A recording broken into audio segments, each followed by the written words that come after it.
Depois de uma pesca frustrada, Pedro vai lavar as redes, irmão. Há quem diga que lavar as redes é desistir de tudo, largar tudo, abandonar tudo de vez. Mas para mim não.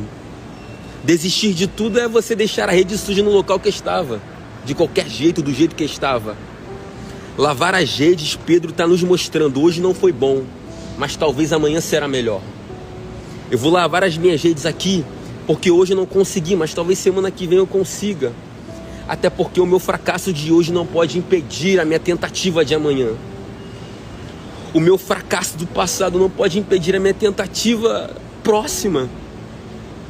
Eu posso não ter conseguido antes, mas amanhã eu consigo. Eu vou lavar as minhas redes, porque amanhã será melhor. Eu não vou deixar o meu fracasso tomar conta do meu futuro. Lavar as redes e tentar de novo.